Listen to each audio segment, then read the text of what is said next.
Good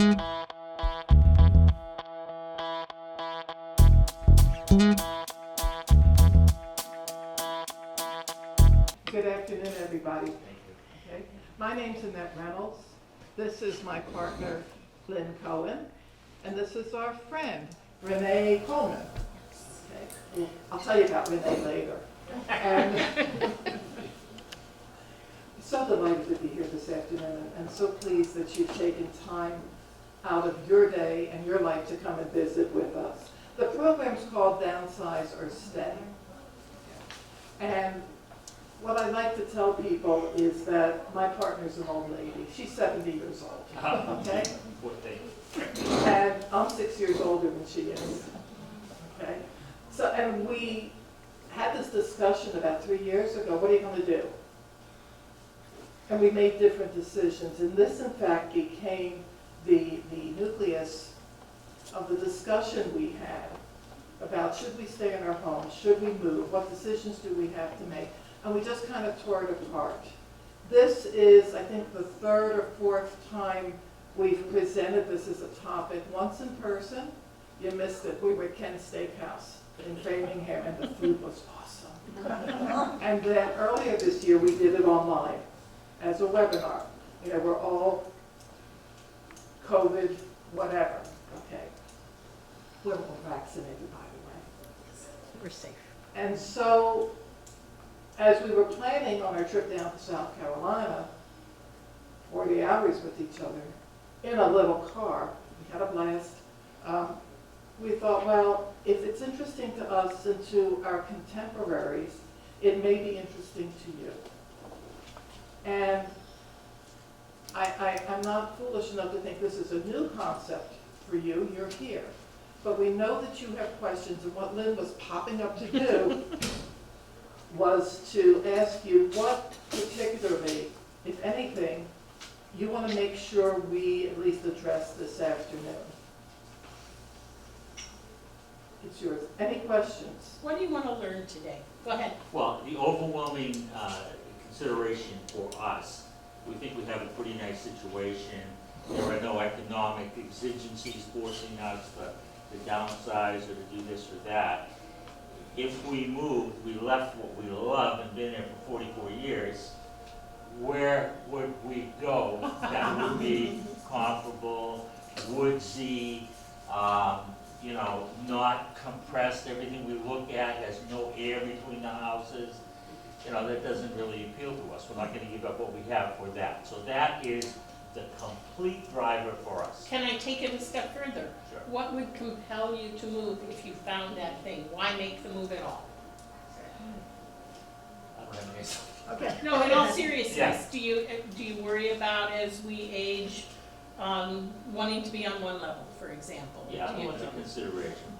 Okay, so, South Carolina is really very pretty. Yeah, well, it is. I'm teasing. okay. See, that's probably lives in Savannah, so. So where can you go? And we'll talk a lot about that. What else is We on did your? have a question about stuff. Someone mentioned on the way in. And boy, I can certainly relate to that. 32 years in the same place. Huh, what do I do with my stuff?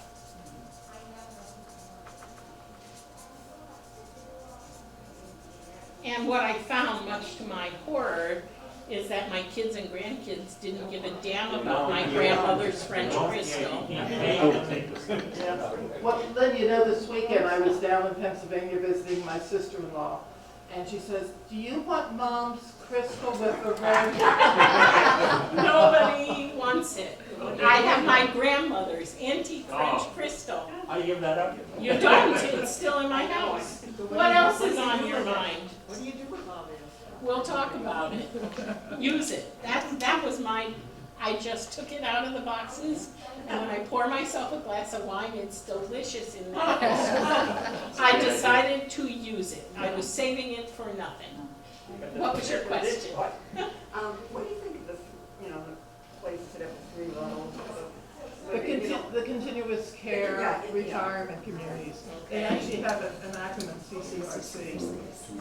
That's something new I learned this year. Anything else? Yes. What happens when you can't drive? What happens when you can't drive? Transportation issues. I have my grandson living with me, that helps. We went down to one car, we did, because it was silly after a while.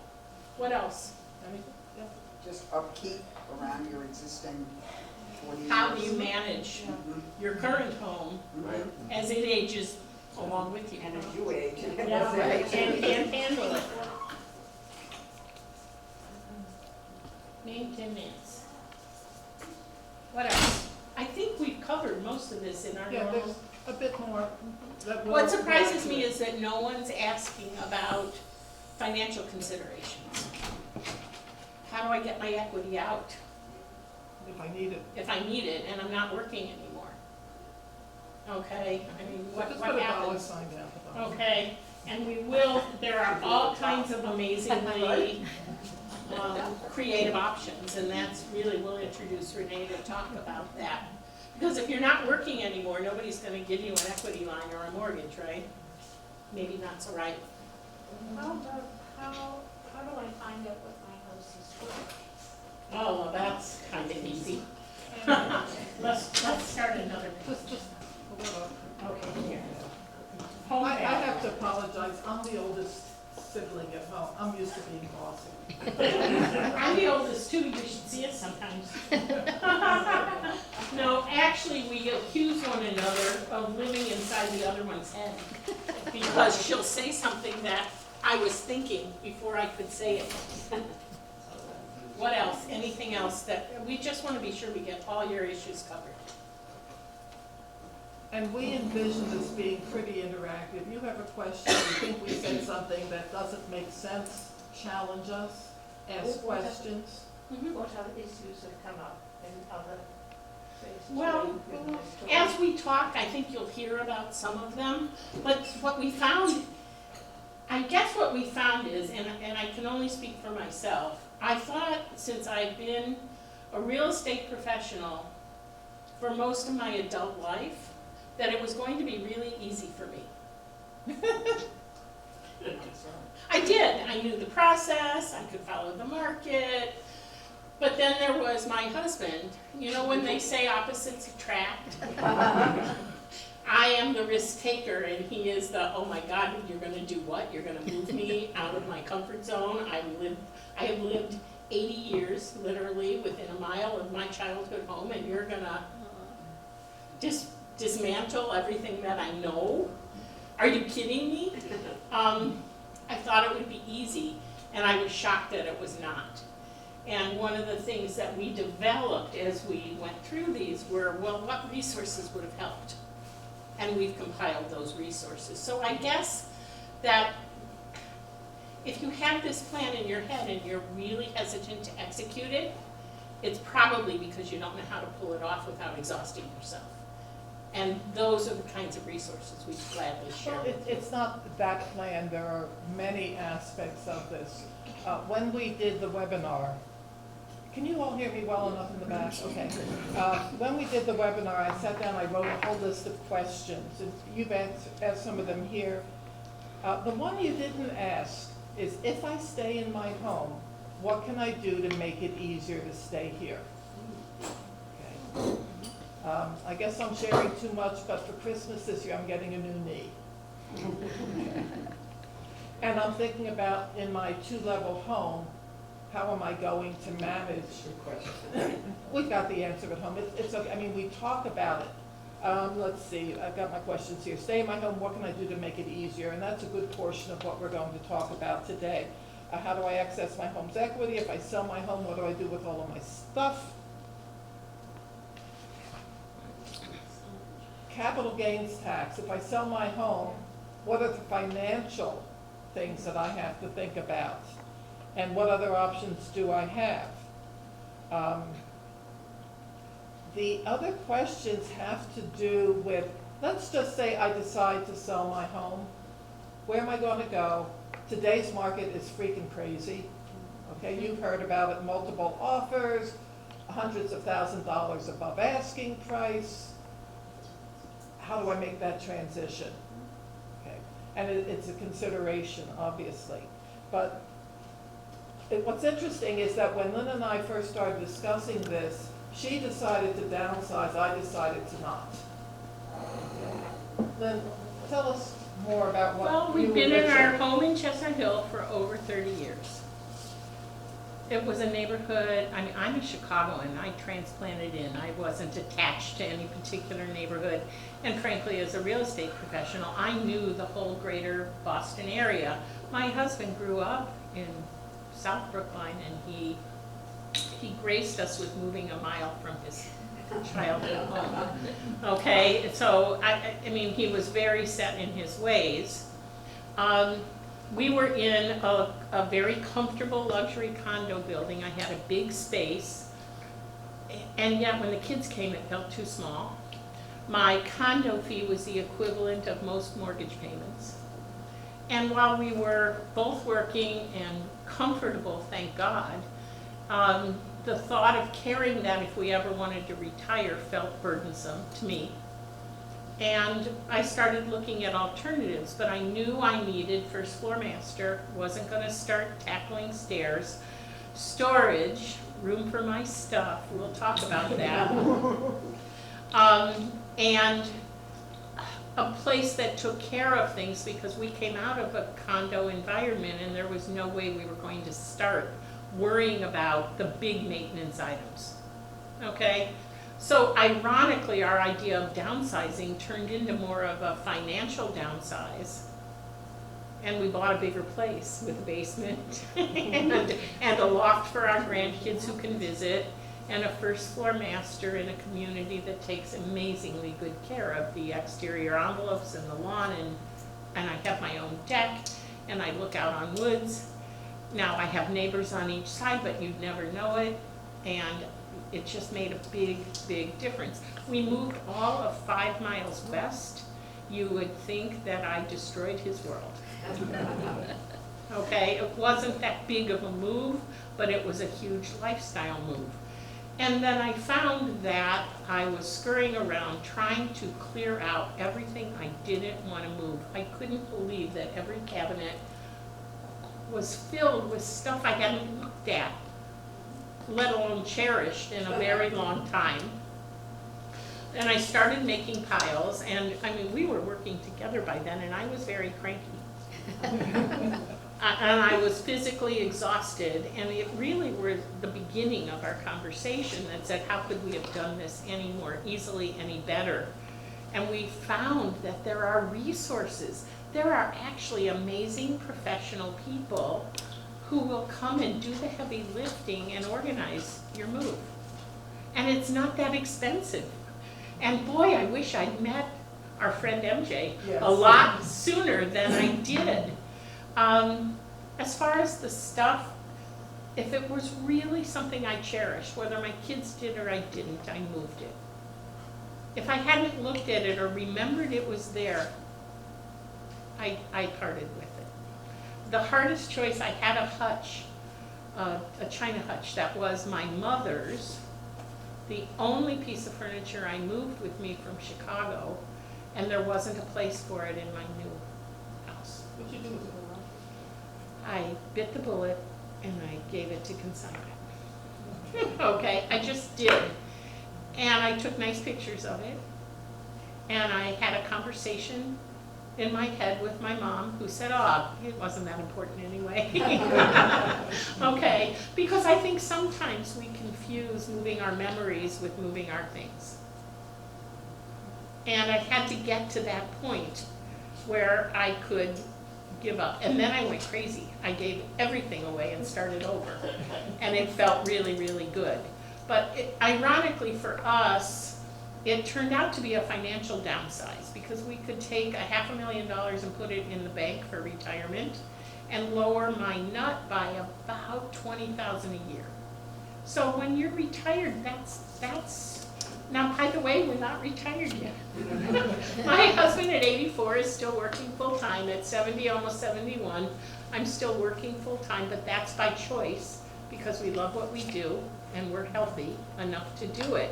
But if something happened, I wanted to know that our quality of life wasn't going to change one iota. And so to be able to add that money to retirement and lower the nut, for me, was downsizing. It had nothing to do with the space itself.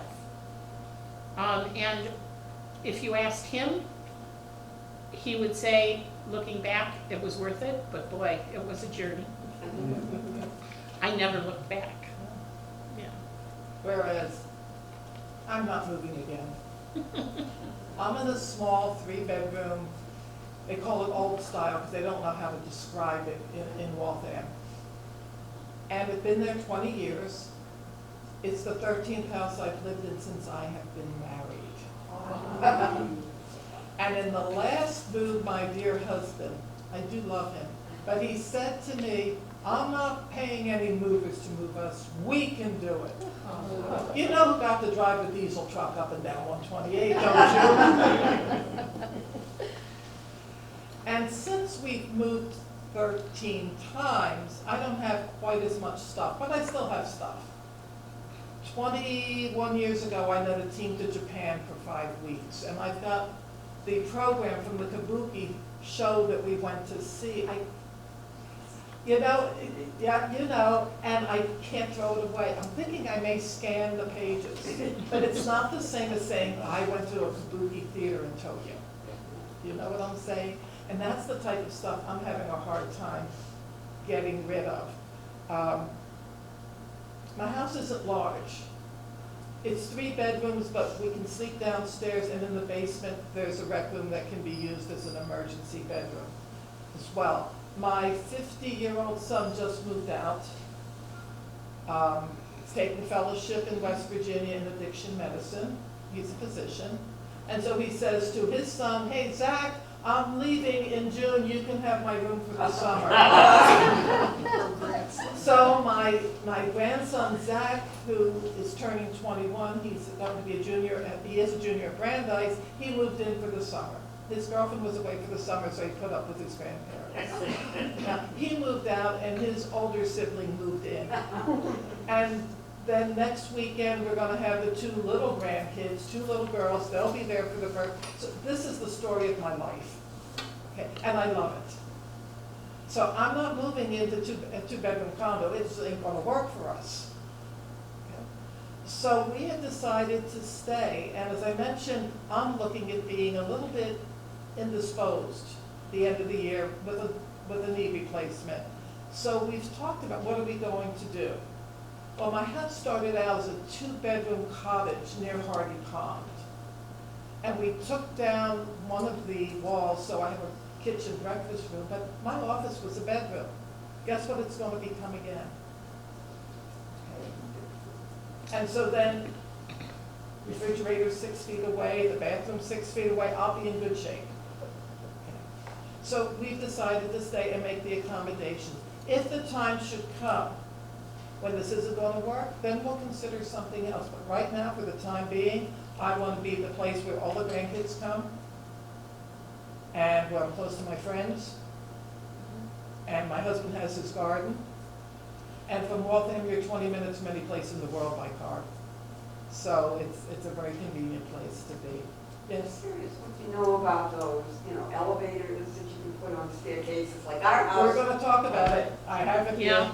I actually went There's through some lots of things. accommodations. Our house, we couldn't live on the first. Right. Mhm. We actually have a great relationship with 1 or 2 architects who come in and will help you make the accommodations you need to stay. Everybody says, oh, you guys are real estate agents, you're just going to come in here and hammer these people to move. But the truth is, we're your contemporaries first, and we've been there and been through it. And I've never been able to make somebody sell their house. It just doesn't work that way. Oh, that I could, Oh, that I could. And the truth is that if we're able to share these resources with you, and as we wrap up today, if you leave us your info, we'll send you. Or just reach out. Or just reach out because our info's there, then we'll send you contact information for any of the resources we discussed today. Annette, and one of the things that you did in preparation for this decision was take an equity line out on your house Yes, I did. while you were working. Yes, I did, banks giving away money. Yeah, no, in all seriousness, and I think that that's something really important to talk about.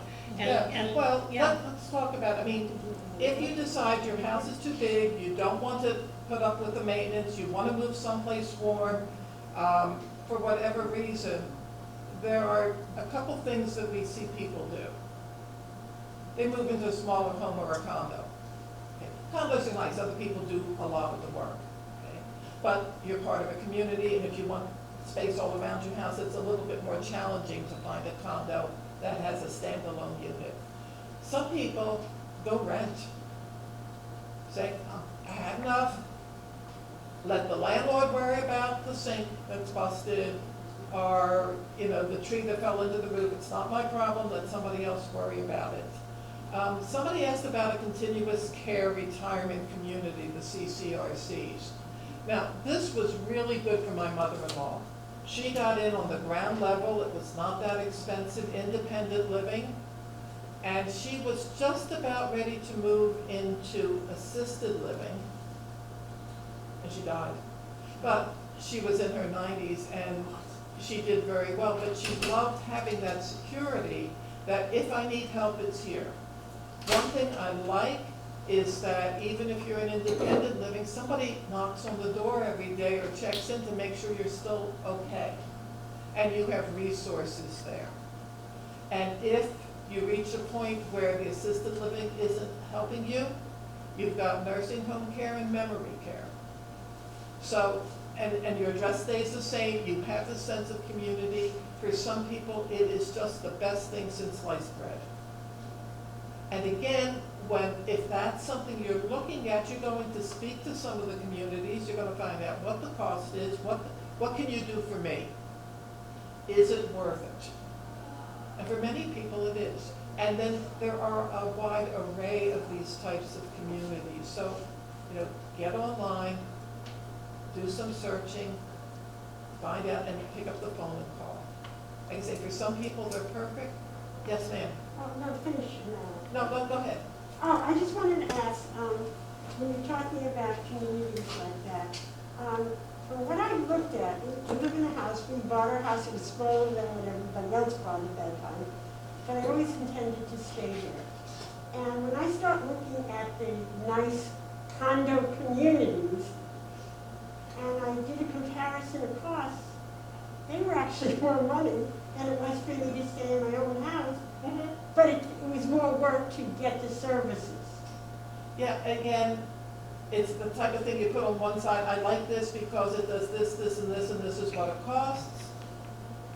If I use this scenario, and I have to pay for this, this, this, and this is what it's going to cost. And then there's the convenience factor as well. I can't tell you what's best for you. And again, And aren't there, and I think we know a couple of them, people who actually people will help counsel go you, through who know how to counsel you through the choices, and I highly recommend that you find one that you trust and work through the scenarios, because it isn't just the finances of it, is it? It's how, yeah. Missy stepped out. Do you have resources here that you can provide people for just If they want counsel on how to pick a good continuous care community. There are folks that they can contact, but for the most part, they're going to be the ones that may kind of convince you to go into those assisted livings. And again, you know that. Yeah. And yet there are people who aren't selling you on theirs, who will help you do the compare and contrast. Greta can do that. Greta can do that. We have a couple of resources of people who would walk you through that. Usually they're social workers. And the last option that I put on my list is you move in with family. Whereas I told you my 50-year-old son lived with us for 10 years. He's had addiction problems since he was a kid. And I don't want to go there. He's been clean for a long time. And I have to tell you, there's something really nice about having a resident physician in the house. Yes. Also, we have a lot of pets.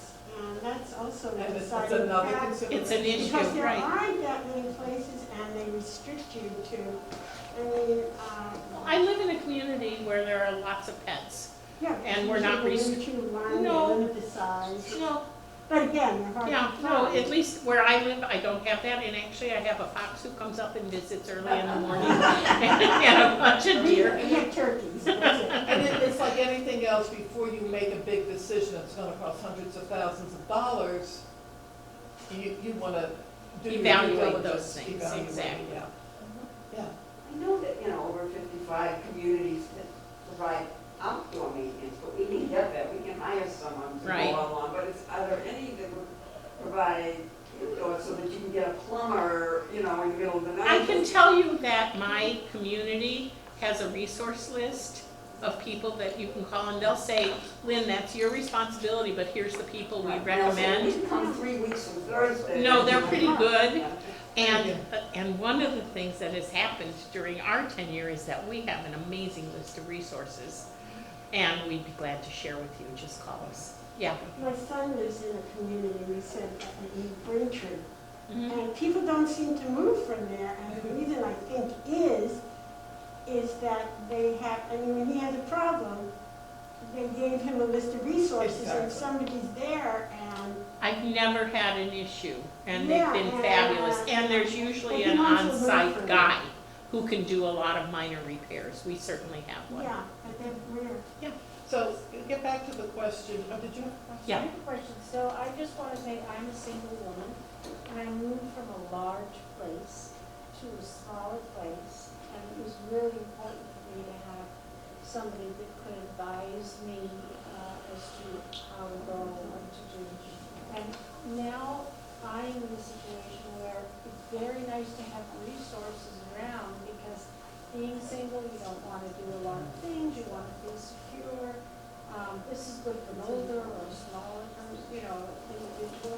And it makes it, when you're working with somebody, it's so important that you're feeling comfortable and you know what you're doing. And I also have a place where they have a lot of dogs around, and I'm in the community. And it's a nice, you feel very safe, and that was important, to feel safe. Mhm. So I feel very safe, very comfortable, and the community becomes very warm, they're very interconnected. And that's what I found as well. So Well, let's talk about what happens if you don't want to sell, you just want to stay in your home. That's what I'm going to do. And the biggest issue, I think, for many is the stairs. I did some pricing. If you take a simple, stand a lift, it's about $2,000 up a single flight of steps to have them installed. I was surprised. I expected them to be much more. They can go up higher if you have a landing and you're going to go up and whatever, but $2,000, yeah, I can do that. When we first did this program, we had an architect come in, and one of the cornerstones of his business is retrofitting homes for accessibility. He mentioned elevator. I said, yeah. Whoa, that's a big expense. Actually, it's actually $35,000 to $50,000. I checked it online. The internet's always right. It is a big expense, but if it means you can stay in your home and you're sitting in a $500,000, $600,000, $700,000 home, you've got that much equity, that's your asset. Then find the $50,000 to put the elevator in if that's important to you. Not all styles of home can support it, but it's a matter of saying, I never heard of this, to, yeah, I think it might work. And Stuart also talked a lot about making your bathroom safer. Bathrooms get more and more dangerous for us as we get older. So retrofitting the bathroom so that there isn't a big step to get into your tub or your shower, having appropriate grab bars, having a wide enough space, so God forbid you needed mechanical assistance, wheelchair, walker, that you could be independent for as long as you could, moving things like light switches and access to electrical outlets so that they were at eye height or at a convenient place for you. So there are architects who specialize in making this work for you, including creating a first floor small bedroom for an aide, which was also something to think about, because if you're choosing to stay in your home, it's not realistic to think we aren't gonna need help. I mean, we all have this vision that we're gonna die peacefully in our sleep after being totally healthy and not having problems, but I don't know about you, that hasn't been what I've witnessed with my own family, right? And so you want to be able to stay at home with some grace and have a place for someone to be there to assist you if you need that. So if you want to talk to such an architect, we can help. He was cool. He was very He had nice good. pictures too, and he Yeah. was just showing how sometimes little differences make a big difference in the quality of your life. Yeah. But I mentioned a $50,000 elevator. How do you finance it? How do you finance it? Now, we paid off the house last year. It is somewhere between $650,000 and $700,000 worth. That we have actually we got a line of credit. I was working full-time, had a nice income, able to get a line of credit, and that appraisal said $670,000. So I figured that's about right. And for $70 processing fee, I can write you a big check. If I weren't working though, that becomes problematic. So now it's time to introduce Renee. So now it's time to introduce Renee. I get to talk about all the fun stuff, the money. Well, Renee is a mortgage lender with Cross Country.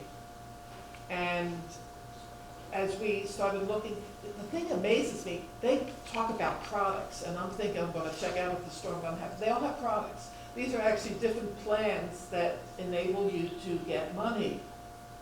Okay. Your own money, basically. Basically, well, in this case, your own money, because we're gonna talk a little bit about reverse mortgages. You've heard of reverse mortgages. Who's heard bad things about reverse mortgages? Everyone's heard bad things. Who's heard good things about reverse mortgages? Oh, you got a tough audience. So, That breaks my Renee heart. Coleman is, obviously, she can handle any kind of finance or refinance need, but her niche, her specialty is in working with our generation to access your own equity. When you're not working anymore, it becomes very difficult to pull your own equity out of your own house in a way that allows you to stay if you can't work, don't want to work, or have finally retired. So Renee, it's all yours. Thank you. Yeah, so I have been in the mortgage business for about 10 years. And about 4 years ago, the company that I was working for brought in reverse mortgages. And I said, I'm gonna have to look into that. I don't really know a lot about them. Of course, I'd heard of them, but wasn't completely familiar with them. And the more I started learning about them, the first mortgage that I did was for my parents. As I was learning about them. Yeah, exactly. And I said, I think this is something that will work for them. So my dad is 80, and my mom is like 75. And my dad has always said, you're taking me out of this house boots first. So they plan on staying. And over the years, they've been working on their home and getting it to the point where they wouldn't have to do a lot. They redid the roof, they redid the windows, they got a generator, they did all these things to prepare. They don't have a lot of money. So we've, as a family, have had conversations with them about, what's going to happen and how are you going to support yourselves? And how can the kids help? So there are three of us kids. And so when I learned about these reverse mortgages, I said, okay, there's something to this. I love them. And I love educating people about them. And the first thing that I do, like Annette said, who's heard of them and who's heard all the bad stuff, right? So I know people tune me out as soon as I say reverse mortgage. And so what I like to do is address the elephant in the room right off the bat, right? So the bad things and the bad press and all of these things that people have heard about reverse mortgages. So the biggest one that I call them my 5 myths of reverse mortgages. The first myth is people think a reverse mortgage, you are giving up rights to your home, you're giving your home to the bank takes your home, all these variations. And I am here to tell you that that is 100% false, okay? Now, way back, this reverse mortgages actually started in the 60s. That's how old and how long they've been around. And back then, the programs were very, very different than they are now. So the programs that we have now have been out for since about 2013-ish, 14-ish, so they're relatively new. But they are revamped and there are so many protections in place for the seniors. So the biggest myth, the bank does not take your house. A reverse mortgage is like any other mortgage that you have on your house. Do you have a mortgage on your house? Do you still own your house? Is it still yours? Yes, it's still your house, but there's a lien against it, right? So if you decide to sell your home, that lien has to be paid off. Same exact thing with the reverse mortgage, okay? So now that's like the biggest issue that people see with this program. The second thing I hear is, I want to be able to leave something to my kids.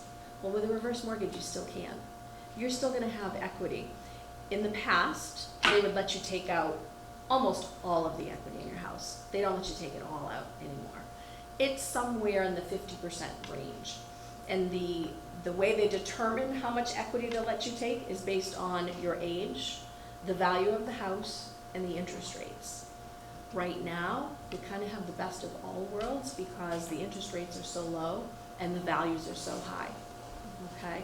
Now, most people think it's a program as a last resort, and I'm here to tell you, I think every single senior that has equity in their home should access it. Much like Annette said, you were still working and you knew to go get an equity loan while you still had income, and it's sitting there in case you Just need in it, case. right? So you didn't tap it, Same- Oh, no. you just arranged it. Oh, for $70 a year, it's the cheapest money I've ever borrowed. Yep, right? So a reverse mortgage can do the same exact thing.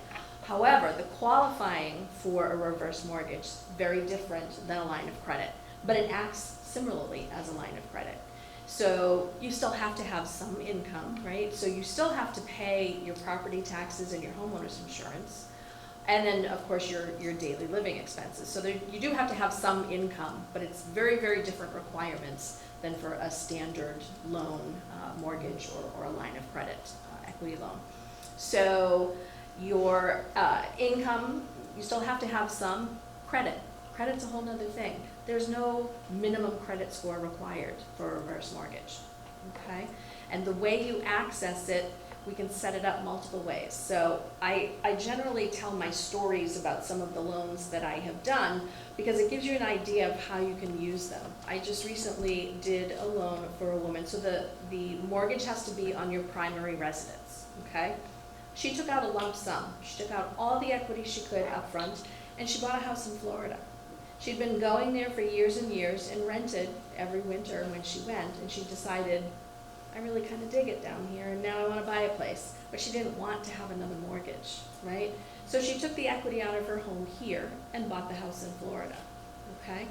I have another client that owned her house plus a rental property. But over time, the rental property had gotten into disrepair. She couldn't have renters in there anymore. And that was meant to be her income in retirement. We did a reverse mortgage on her primary residence, took a bunch of money out, repaired the rental property. She now has her renters in and is receiving that rental income as her income throughout retirement. So lots of ways. So those are two examples of taking out all of the money. The one I do the most often is a line of credit. So that's very similar to Annette's situation. It's a line of credit. We're going to tell you how much we're going to let you access, and it stays in a line of credit until you need it. You can withdraw it as often or not at all. You can let it sit there. It does grow over time. There is a growth factor to it, so it will increase over time. And you can access it. I have clients that I've been living in my house for 50 years, and the property taxes keep going up, and I can't afford to stay here anymore. And all they do is draw every quarter They draw from that line of credit to pay their property taxes, okay? I have other clients where they just need that little extra every month to make ends meet. And we can set it up so you have an automatic draw of whatever amount you need, okay? You can also do a combination of all of those. I need $20,000 to fix the roof right now and put those grab bars in the bathroom and get the new bedroom downstairs set up, or put in your elevator. But then what's my Right. monthly payment for that? None. No mortgage payment, okay? You still have to pay your property taxes and your homeowner's insurance, but there is no mortgage payment. Yes. Without payback. Yep, so what happens is, in the end, when whatever portion of that equity you have drawn, so whether you've taken a monthly drawer or you've let it sit in the line of credit and just withdrawn for emergencies, whatever the case might be, in the end, when that home is no longer your primary residence, whether you've sold the house, whether you've gone into full-time assisted care, whether you've passed away, when you're no longer living in that home as your full-time primary residence, that's when the mortgage comes due, okay? And you However, get some time. you have lots of time, lots of time. So let's say you're going to put the house on the market, let's say you've passed on, right? And you've left the house to the kids, and the kids want to sell the house. That's great. They want to take their time, they want to fix it up, they want to make a few changes, they want to wait till the spring market, whatever the case might be. As long as the lender knows what the intentions are, they're totally fine. They start at 6 months before they start knocking on the door and saying, what's your plan? They'll give you another extension for 6 months if you need it. So there isn't a rush to get that paid off. But you could pay a monthly fee if you chose to, so that the interest didn't accrue and Yeah. you'd leave more to your kids. So Exactly. you could take a reverse mortgage out now, while you still had perhaps more income than you have 5 years from now, and you could pay interest only. You could pay half the interest. You could pay interest plus principal if you chose to. The big rap that I know about for reverse mortgages actually came from heirs who didn't have, they thought they were inheriting mom's house, and there was no equity left when it was over, and they were ticked.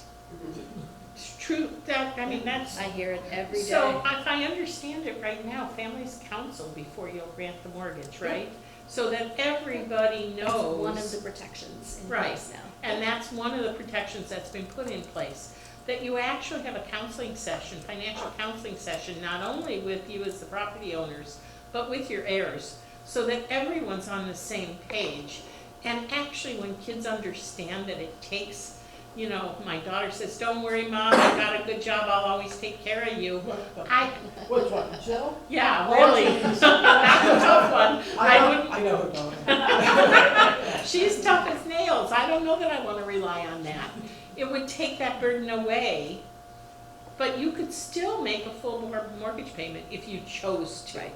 And so to answer your question, so that whatever portion you have used of the equity that we've allowed you to access, that's the portion that's accruing interest over time, okay? And so when you're no longer living in that home, that's when the mortgage comes due. So it's the amount you've used plus the accrued interest over time. What's the upfront fee on the reverse mortgage? Yeah. And what's the So- interest rate?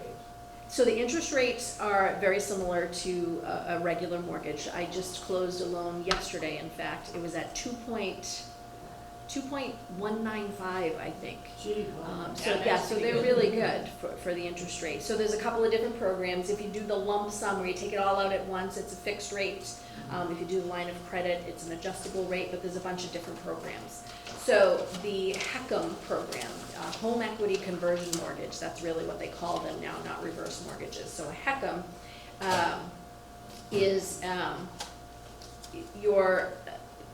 the interest rate is based on FHA loans. So those HECM loans are an FHA program. So they're government backed, it's a federal program, okay? And so, you've all heard the term PMI before. So when you're purchasing a home, and you put less than 20% down, and you have to pay PMI, right? Everybody's heard that term before, and nobody wants to pay PMI, right? So PMI stands for Private Mortgage Insurance, and it's an insurance that actually protects the lender. So if you default on your mortgage, the lender gets paid through this private mortgage insurance. It's literally a fund. So when you make a mortgage payment on your mortgage every month, a portion of it goes into that fund.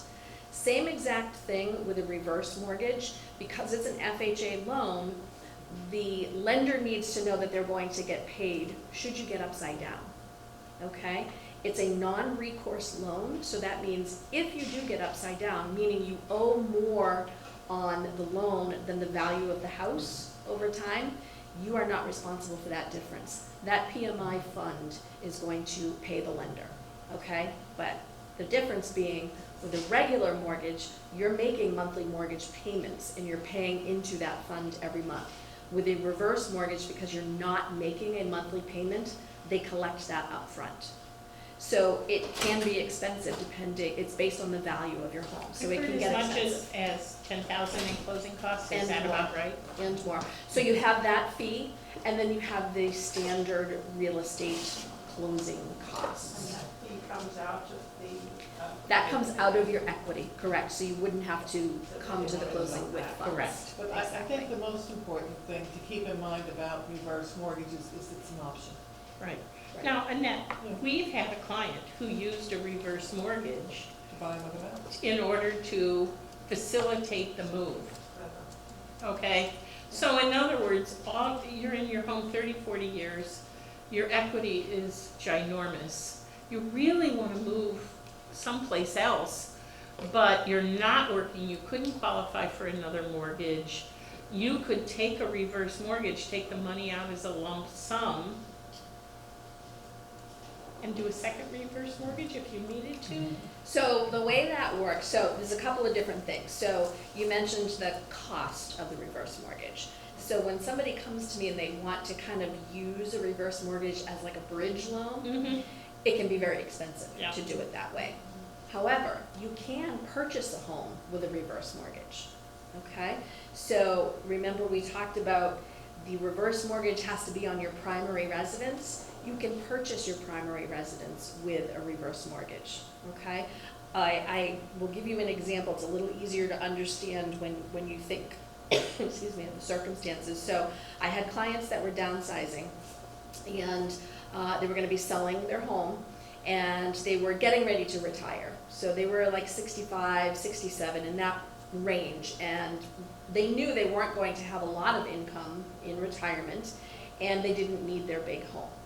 So they were paying their debts off, selling their home, and they said to their realtor, we have $300,000. That's what we have to buy a home. We can't have a mortgage because we don't have a lot of money in retirement. So we have $300,000. We want a condo. We want 2,000 square feet. It has to have 3 bedrooms and 2 baths, and it has to be, this was in Salem, up on the North Shore. And the realtor kind of said, that doesn't really exist. What are we gonna do here? And I said, well, wait a minute, does it exist at 400,000? And he said, no, they can't do 400, they can't have a mortgage. They only have 300,000. I said, but does it exist at 400? He said, oh yeah, I can find that all day for them at 400.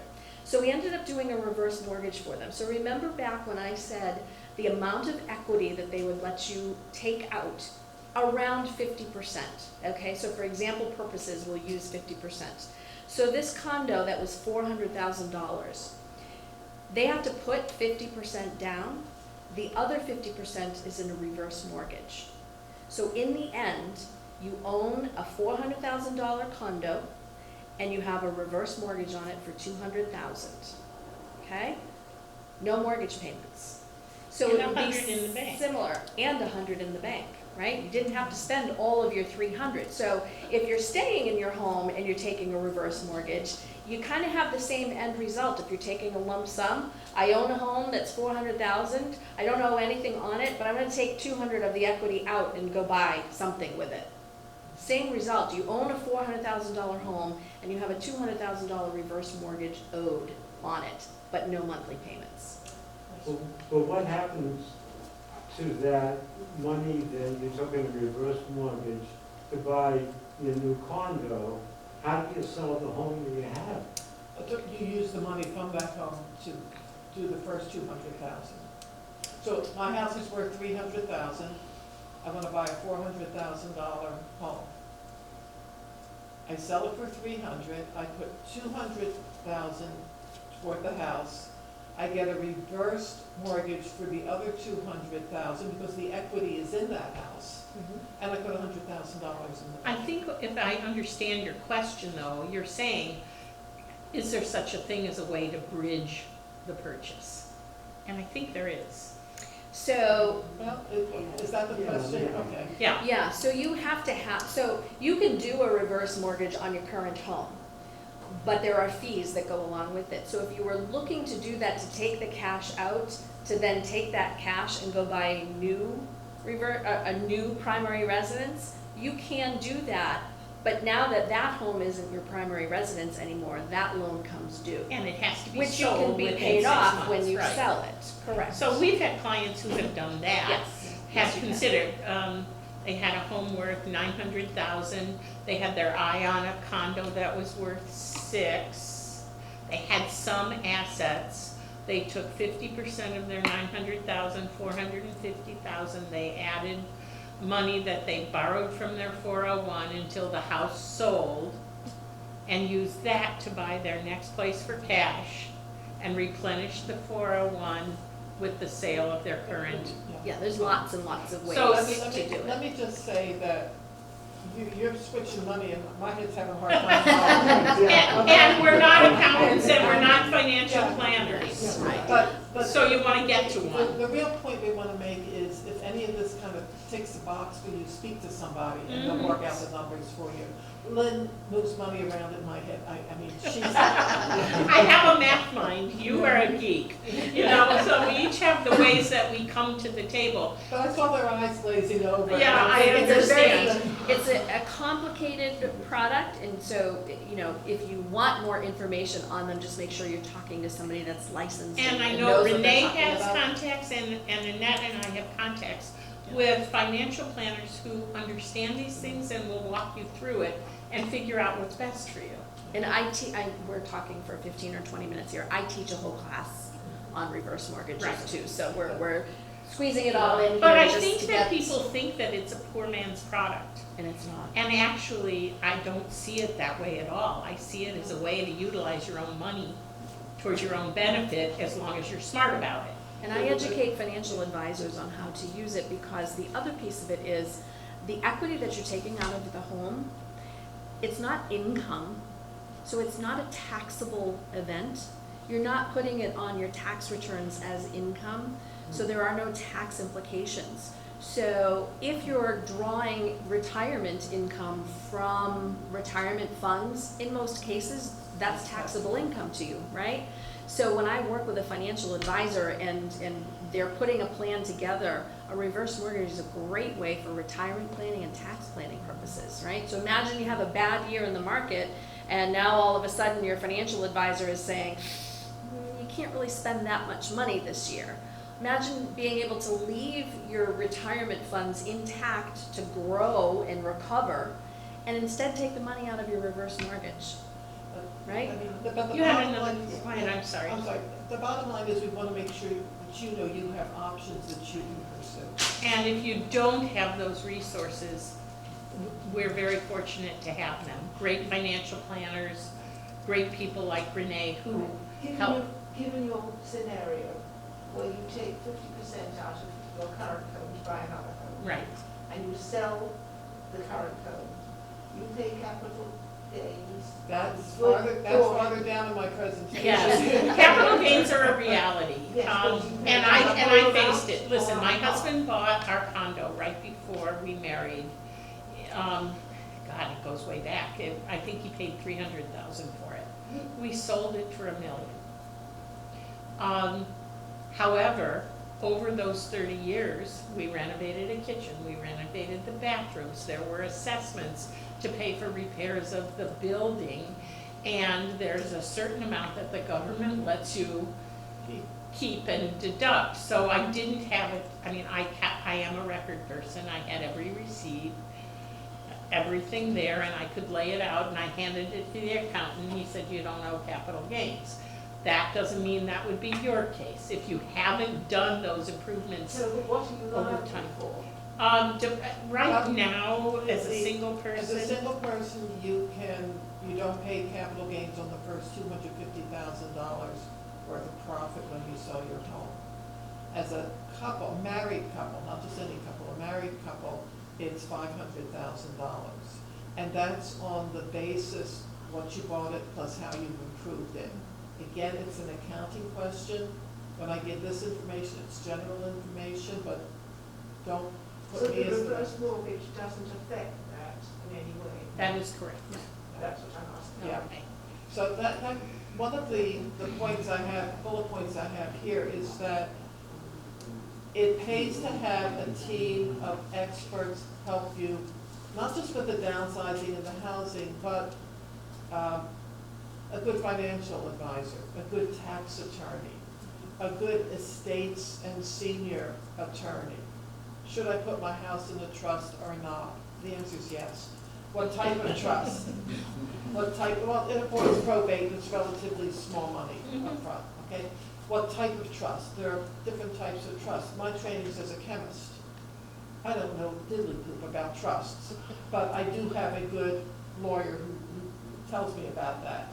I know more than many, but not enough to give advice. Exactly. Yes. It's interesting, because our lawyer, you know, told us not to put the house in the trust, put everything else but the trust. Again, there I'm you not go. gonna go there. And you've got your own circumstances. My attorney said, and we're in a trust. So I would trust your advisors. I would never get in the way of that. I guess the whole point of this is that many of you may want to downsize, but it feels overwhelming and the finances of it seem too complicated. Annette and I make our living selling houses. We would be lying to you if we didn't tell you. Ultimately, we want to know you when the time comes, but we want it to be on your terms because we understand it can't possibly be on ours. Okay, it doesn't work that way. We want to develop a relationship, help you with resources, be there to answer questions so that you get to know us and hopefully to trust us enough with that responsibility when the time comes. But again, we have a whole slew of people that we've worked with, advisors, tax advisors, accountants, financial planners, mortgage people, who we trust. But the decision is ultimately yours when you put all the pluses and the minuses. But you know what we haven't talked about, Lynn? Stuff. Let's talk about stuff. Some of the stuff I moved is still in a box or 2 or 5 in my basement. Well, having moved 13 times, if the box wasn't opened in 2 moves, I could throw it out. Well, that's what happened. That's exactly what happened this week. I went down in the basement and threw out boxes that weren't opened. We've done this You know. program with an organizer named MJ, and I met her when she was helping a family. The mother of the family says we're all on the spectrum. They were all a little bit strange. Nice, but strange, okay? And I say that in a loving manner. We meet all kinds of people in my business, and they were a little bit different. And I have never seen a person with as much patience as MJ did with them and helped them get through the move, the downsizing. They went to Maine. And she actually has taken coaching classes because good consultants don't tell you what to do. They give you the information so that you can make up your own mind.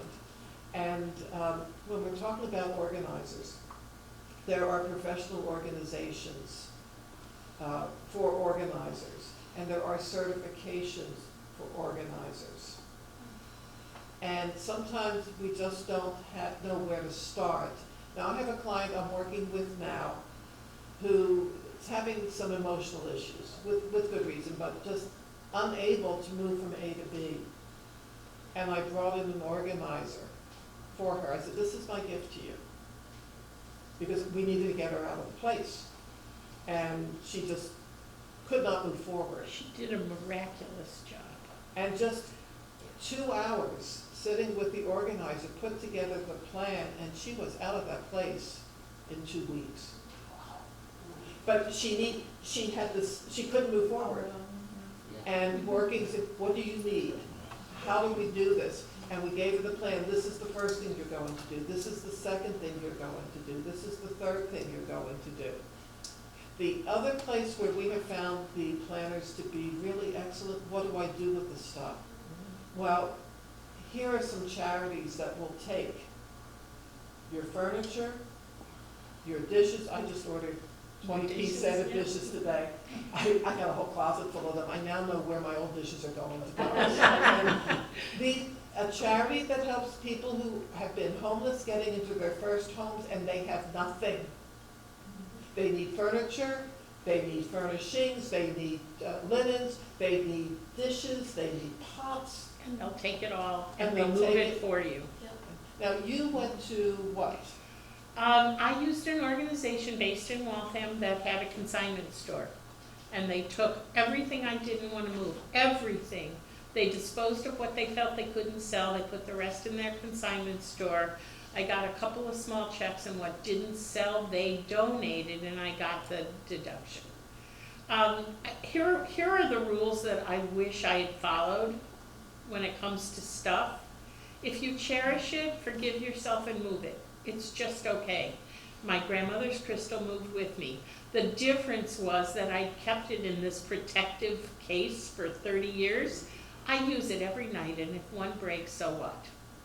Okay, I had to get over that. I built a rack for my grandmother's gorgeous Limoges service plates. I see them every day, they're hung on my wall. I found a way to live with what I couldn't part with. It'll be my kid's problem, and I won't be around, and I won't care. Allow yourself to part with that which you didn't even know was still in your cupboard. Just do it. Pull the Band-Aid off and just do it.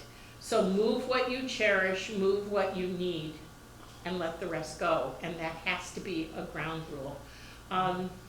And don't badger your kids to take it. No, it won't work. I had tried that. 4 kids, 8 grandkids, 1 granddaughter getting married, still wants nothing to do with it. Nothing to do with any of it. They're lost. It'll come back around again. Someday Waterford will matter again. Okay? Someday it will. So, and now I did move to a place with a big basement, and anything I wasn't sure about is still in boxes. And this week, my husband and I looked at each other and said, anything that's still in a closed up box, I'm not even gonna open, I'm donating. And it's gone. So you gotta get a little intestinal fortitude about it and make some ground rules for yourself, whatever they are, and then live by them. Because it felt so freeing, so relieving to get rid of all this stuff. Now we have a rule in my house, since we've moved, anything new that comes in, new sweater, I called her, I said, I overpaid for a sweater this week because I like it, we better have a good month. Yeah, I like that. I overpaid for a sweater this week because it was in the window and I walked by and I wanted it. If I bring a sweater home to go out, period, end of conversation. And it's a hard and fast rule. A new dish comes out, I find 2 old ones and I give them away. Great idea. Okay? And it's amazing how easy it is when you make those micro decisions. They're very easy to make. I can always find 2 shirts I didn't really wear in the last year. Gone. Put them in a box. There's a place that takes them. I drive them there. I take the deduction, yay, and it's over with. And I have not cluttered my new house. And I'm a natural clutterer, you know that. And these certified professional organizers will help with a whole array of things. For this one client, she just needed the plan. She could do the work. Other times they will bring people in that will help you with it. Sometimes they'll sit there and color code things for you, organize your drawers, and a whole array of services. Well, But we've as- actually moved a hoarder, a true bona fide hoarder. Had to get into the house through the bulkhead because she barricaded the front door out of fear. So we've seen pretty much anything you could deal with, and nothing, we got that house emptied and sold. Nothing is insurmountable if you break it down into bite-sized pieces, and a good organizer will help you do that. The only other thing on my agenda has to do with the question, I want to sell this one, I want to buy that one, how can I do it? And I'm not going to spend a lot of time, except I'm going to recommend that you speak to a very talented mortgage person. Because what I found out, you can get more asset mortgages. In other words, your retirement account looks good, you don't want to liquidate it. We can use that fund to get you, use it to secure the loan to get you into your new home until you can sell your old home. Until you sell your old ones. There are all kinds of ways. All kinds of things. I'm not that familiar with it. I'm not a mortgage person. But a really good mortgage advisor will give you your options so that you don't end up homeless between houses. And that's all I'm gonna say about that. And that's really it. And obviously, when you're ready, we want to be the ones to help you. Oh, quit it. We brought you presents today. We brought, Annette and I are both trained business coaches, and we also are designated with a designation from the National Association of Realtors called SRES, Senior Real Estate Specialists. And they produce really a marvelous book that answers some of these questions in detail. And we have a copy for you, just help yourselves. And there's also information that Renee gave us to include so that you can reach us and contact information. So please help yourself. And if you have a friend who would benefit from it, take it to them as well.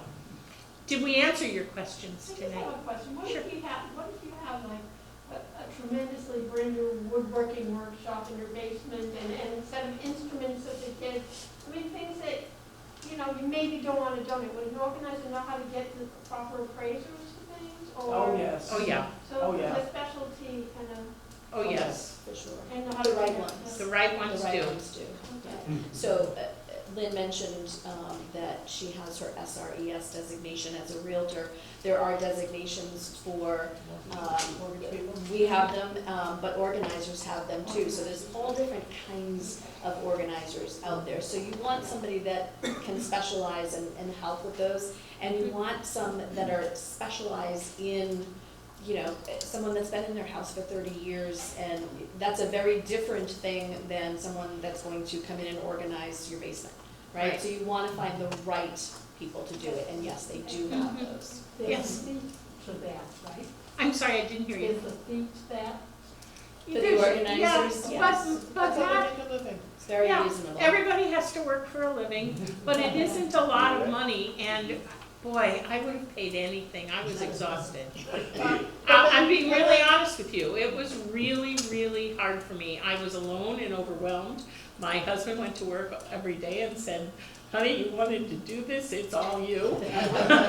Okay? But you know, the truth is, one of my best friends is Ms. Google. Ms. Google, okay? Yes. I spend most of my day in front of the computer. That's my happy place. And have any questions, I get on and I start looking, not just at the first or second or third. I'll drill down. If I don't know how to organize my basement, I'm liable to go, how do I organize my basement? I'll get ideas. If I think I can do it, I will do it. If I said, what kind of idiot wants to do this, I'll call somebody in to help me. Okay? Yeah. I'm queen of my universe. Yes, ma'am. It's over you. Royal Dolls. Oh, does anybody want any tunnels like that? Yeah, I have Royal Daltons that I gave my mother that I bought in the factory in Copenhagen. Nobody wants them. The ones that I love, there are certain eBay sellers that will move them for you. A good organizer can point you to those places and help facilitate them. They're not worth what we paid for them. That's just the way it is, you know, it's difficult. Antique shops.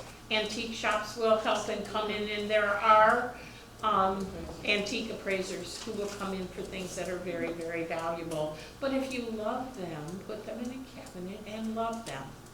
I see them every day. You're tired of them, that's another story, that's what I said. You move what you, right, you move what you cherish and the rest. So I kept 2 or 3, and the rest I put in that pile that all went. And I stopped thinking about where they went. And I know that sounds crazy. Listen, if you brought us in to help you sell your home, one of the first things we're gonna do is work with you to declutter. Because, How to sell them, you just want to get rid of it. yeah, it may come to that because there's not much market. And I think we have to get over it. You know, That's we, hard. It's yeah. harsh, but real. but it's the truth. I think we've run out of time. Yeah, I think unless you guys have questions, I think we've talked enough. Yeah. You're a realtor, correct? I am. How, and you obviously have listings in a given year. How do you must know how people choose you over the. Why do people choose us? That's a really Well, good you know, question. we Well, actually. only, we're in a community here where, I mean, the houses are selling. Sure, especially in but that isn't always the case. I was also a realtor in 2005. Okay, when we really had to work to sell it, and right now I'm doing that level of work with my buyers. So I would say to you, it's always a good market for someone, and it depends on whether you're buying or selling. But let me answer that question, because I go back and look at the numbers. Where did we get our business this year? Where did we get our business last year? Truth is, most of it's from people we know. People who I've met through my League of Women Voters, through the nonprofits I work with in town, my friends, and referrals from these people. And, I mean, that's the bottom line. If I don't get 1 or 2 calls or 3 or 4 or 5 calls a week from somebody who says, how would you like to advertise here, or put your name on the shopping cart or something like this, that's fine, it doesn't get me my business. My business comes from people who know me and trust me. Exactly. So I spent the bulk of my real estate career on the management side. I was a sales manager for William Ravis for 10 years, the first person he hired in Massachusetts. And I got recruited away to Keller Williams. I built 6 offices for Keller Williams and managed them. And my idea of retirement was to go back to the joy and get back into the field. I retired from, my husband used to say, you have 250 children and they never leave you alone. Okay. And so to go back into the field and frankly work with peers who are where I'm at, who we get you better than a lot of these young people get you. We know what you're dealing with because we're dealing with it too. And that's where the bulk, so for our first year in business, the bulk of the business came from other agents who knew me and referred clients out of the area because I have a national network based on I paid a fortune in referral fees for her. As you can tell, Annette is our geek and I'm our mouth. I don't know. It seems to be how it works. We're very well suited, very well trained. We've both taken coaching certification. And what we've learned is you can't tell a client to do anything. You can ask the right questions to help them decide what's best. And that's been our approach all the way through. It makes the most sense. So I hope that answers your question. Yeah. Thank you. Okay. Thank you. Come get your book. Here, Have some cookies. They're not gonna go. No, they're not going to my house, I can tell you that. Yeah.